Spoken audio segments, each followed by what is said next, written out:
हम जानते हैं आप में से बहुत सारे लोग रोहित को पसंद करते थे। आप में से बहुत सारे लोग रोहित के फैंस थे। बहुत सारे लोग आज भी रोहित को जी न्यूज़ के साथ ही एसोसिएट करके देखते हैं, क्योंकि उनका ये जो तेवर आपको देखने को मिला, जिसे आपने पसंद किया, वो उन्होंने यहीं से शुरू किया था। और आज हमारे लिए भी एक बहुत अजीब सा दिन है। लेकिन आपके मन में ये बात भी होगी कि रोहित को अचानक ऐसा क्या हुआ कि इतनी जल्दी वो हमें छोड़कर चला गया। तो ये पूरी बात आपको बताने के लिए, वैसे तो सोशल मीडिया पर अलग अलग तरह की बातें आ ही रही होंगी आप तक, लेकिन रोहित को हुआ क्या था, ऐसा क्या हुआ कि रोहित को इतनी जल्दी जाना पड़ा। मेरी सहयोगी पूजा मक्कड़ इस समय हमारे साथ हैं और पूजा ने बहुत लंबे समय तक रोहित के साथ काम किया है। और मैं पूजा से ये जानना चाहूँगा, पूजा, कि आप हमारे दर्शकों को बताइए कि रोहित को क्या हुआ था और फिर हम आगे इस बात को आगे बढ़ाएंगे। सुधीर जी, आप बताइए, 42 साल कोई उम्र नहीं होती किसी के जाने की। 42 वर्ष, जब रोहित अपने करियर की पीक पर था। आपने जिक्र किया कि जी न्यूज़ की एक नंबर 1 टीम बनी थी। मुझे याद है जब जी न्यूज़ नंबर 1 हुआ था उस टीम के कोशिश से, तो उस सेलिब्रेशन में रोहित खुशी के मारे रो पड़ा था। छोटा सा सेलिब्रेशन था न्यूज़ रूम में। इतना डेडिकेशन अपने काम को लेकर, और जिन लोगों के साथ काम करता है रोहित, उसको लेकर, जो रोहित के साथ सबका रिश्ता होता था, चाहे वो प्रोफेशनल चाहे वो पर्सनल था। आज भी सुबह 11 बजे मुझे किसी का फ़ोन आया कि रोहित वेंटिलेटर पर हैं, आप पता करें उन्हें क्या हुआ है। जब तक मैं हॉस्पिटल पहुंचती, मैं 12 बजे मेट्रो हॉस्पिटल नोएडा पहुंची, सब खत्म हो चुका था। रोहित को कोरोना हुआ था सुधीर जी, और रोहित ने खुद ट्विटर के ज़रिए सब लोगों को ये बताया था कि मुझे कोरोना है, मैं घर पर हूँ, मैं ठीक हूँ, अपना इलाज करवा रहा हूँ। और वो लगातार अपडेट दे रहा था। 24 तारीख को रोहित का एक सीटी स्कैन किया गया, उसमें थोड़ा सा लंग्स में इन्फेक्शन आया। उसके बाद भी जो रोहित की खासियत थी, चाहे वो ऑन एयर हम देखते थे या ऑफ एयर, मेरा बहुत लंबा रिश्ता रहा है रोहित और रोहित के पूरे परिवार से, वो कभी हिम्मत नहीं हारता था। उसने 24 तारीख को जब अपना सीटी स्कैन देखा रोहित ने, और डॉक्टर्स ने कहा कि लंग्स में इन्फेक्शन है, तब भी रोहित ने कहा कि मैं ठीक हूँ, मुझे कोई सिम्टम्स नहीं है, मेरे ऑक्सीजन लेवल्स ठीक हैं, मुझे कहीं जाने की ज़रूरत नहीं है और कोई दिक्कत नहीं है। लेकिन जैसा कि होता है, 5 दिन बाद एक और सीटी स्कैन किया गया, जो कल किया गया। कल सुबह जब वो सीटी स्कैन हुआ तो उसमें बहुत ख़राब कंडीशन थी। जो फेफड़े थे वो पूरी तरह से संक्रमित हो चुके थे, और उस वक्त ये समझ में आ गया था डॉक्टर्स को कि अब घर पर नहीं रहा जा सकता, अब फ़ौरन इलाज की ज़रूरत है। तो अब रोहित को समझाया गया कि अब हॉस्पिटल चलते हैं और वहाँ रह कर इलाज कराएंगे। लेकिन रोहित ने कहा कि कुछ नहीं हुआ है, मुझे, मेरी ऑक्सीजन ठीक है, मुझे बुखार नहीं है, ये टेस्ट गलत हो सकता है, घर पर इलाज करा लेते हैं। घर पर ऑक्सीजन सिलेंडर मंगवाए गए। लेकिन फिर घर वालों ने ज़िद की, रोहित की पत्नी प्रमिला ने बहुत ज़िद की और वो उनको लेकर गई मेट्रो हॉस्पिटल नोएडा। कल वार्ड में थे रोहित, शाम तक सबसे बात हो रही थी, वीडियो कॉल्स पर रोहित लगातार बात कर रहे थे और नॉर्मल हंसी मजाक कर रहे थे। जितने दोस्त थे सब उनकी खैरियत पूछने के लिए सीधे रोहित को फ़ोन कर रहे थे। 8-9 बजे तक सब ठीक था। लेकिन देर रात अचानक तबीयत बिगड़ी रोहित की, उनको आईसीयू में एडमिट किया गया। 4 बजे के करीब फ़ोन आता है कि वेंटिलेटर की ज़रूरत पड़ सकती है। सुबह 11 बजे जब मुझे किसी ने बताया कि रोहित को वेंटिलेटर पर शिफ्ट कर दिया गया है, मैंने तुरंत जितेंद्र शर्मा को फ़ोन किया, जो हमारे ही सहयोगी हैं और रोहित के बहुत अच्छे मित्र हैं। लेकिन जब तक मैंने फ़ोन किया तब तक रोहित तो बोल नहीं सकते थे और जितेंद्र बोलने की हालत में नहीं थे सुधीर जी। एक दिन के अंदर ऐसे हालात बिगड़े और एक दिन के अंदर हालात ऐसे हाथ से निकलते चले गए कि कुछ समझ नहीं आया।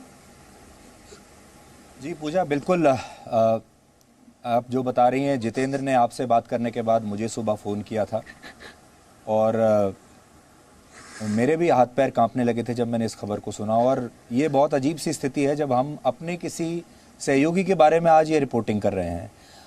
लोगों के बारे में तो इतनी खबरें आपको बताते हैं, मृत्यु के बारे में बताते हैं, त्रासदियों के बारे में हम बताते हैं, कोरोना से कितने लोग संक्रमित हो गए, कितने लोग चले गए इस दुनिया को छोड़कर, हर रोज़ तो आपको बताते हैं और ऐसा लगता है कि वो आंकड़ा है। हम हमेशा आपसे ये बात कहते हैं, इस दुनिया में 3 तरह के लोग हैं। जिन्होंने अपने लोगों को खो दिया, उनके लिए महामारी है। जिनके लोग ठीक होकर वापस आ गए अस्पताल से, उनके लिए बीमारी है। और जिन्होंने अभी तक इसे करीब से नहीं देखा, उनके लिए सिर्फ एक सूचना है, एक इन्फॉर्मेशन है। आज हम पहली वाली श्रेणी में आ गए, जिसमें हमने किसी अपने को अपने बीच से जाते हुए देख लिया, और आज हमें इस बात की गंभीरता समझ में आ रही है।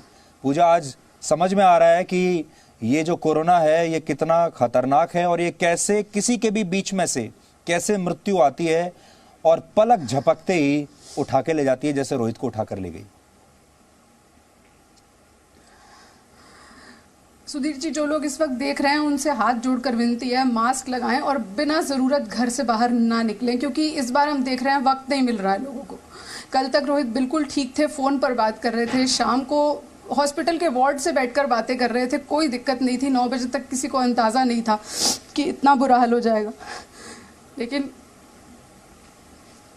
8 घंटे भी नहीं लगे उस हॉस्पिटल में जहां सारा सिस्टम मौजूद था, डॉक्टर्स मौजूद थे। आज बहुत सारे लोग परेशान हैं कि वो हॉस्पिटल नहीं जा पाते, उनको ऑक्सीजन सिलेंडर नहीं मिलता। लेकिन अब हम देख रहे हैं कि कोरोना बहुत ज़्यादा वक्त आपको देगा नहीं, इसलिए बिना ज़रूरत आप बाहर ना निकलें, मास्क लगा कर रखें और जितना हो सके अपने अपनों के साथ रहें, क्योंकि जिस तरह की खबरें आ रही हैं, अब ये खबर नहीं है सुधीर जी, अब ये हम सबका पर्सनल लॉस है। और अब समझ में आ रहा है कि खबर, और जब ऐसा कुछ आपके घर में, आपके परिवार में, आपके दोस्तों के साथ हो जाता है, तब आपको समझ में आता है कि खबर बताने में और उसे महसूस करने में बहुत फ़र्क है।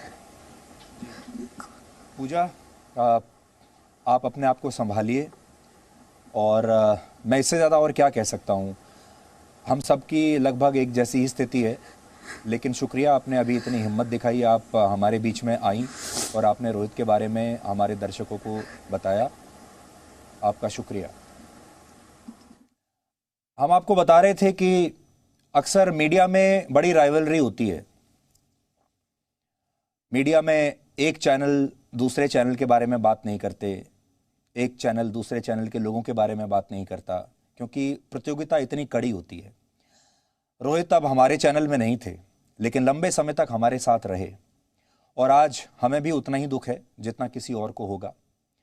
जी न्यूज़ के साथ उनका बहुत ही एक विशेष रिश्ता था।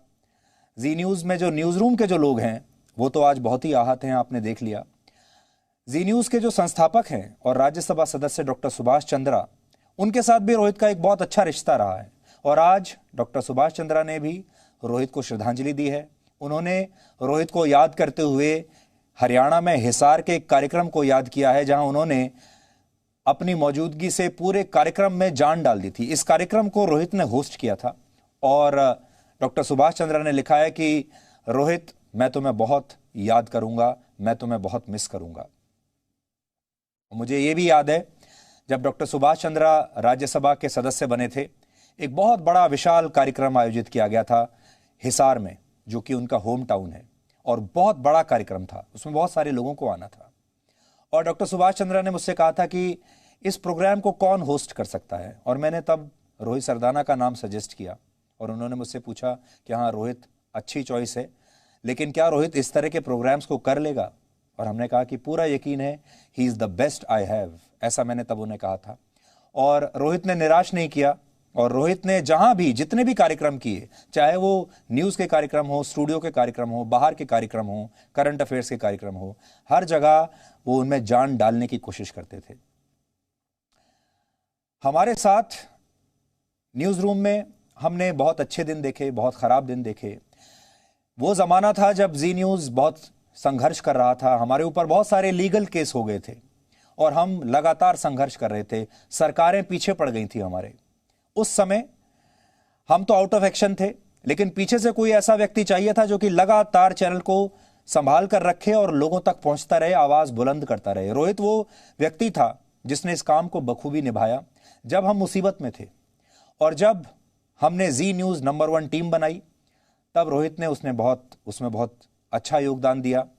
और वो तस्वीरें मैं आज आपको एक बार फिर से दिखाना चाहता हूं। कभी रोहित का जन्मदिन हुआ करता था तो हम साथ मिलकर पूरा न्यूज़ रूम केक काटता था, कभी हमारे किसी सदस्य का जन्मदिन होता था तो हम एक साथ मिलकर केक काटते थे, खाते थे, सेलिब्रेट करते थे, तालियां बजाते थे एक दूसरे के लिए।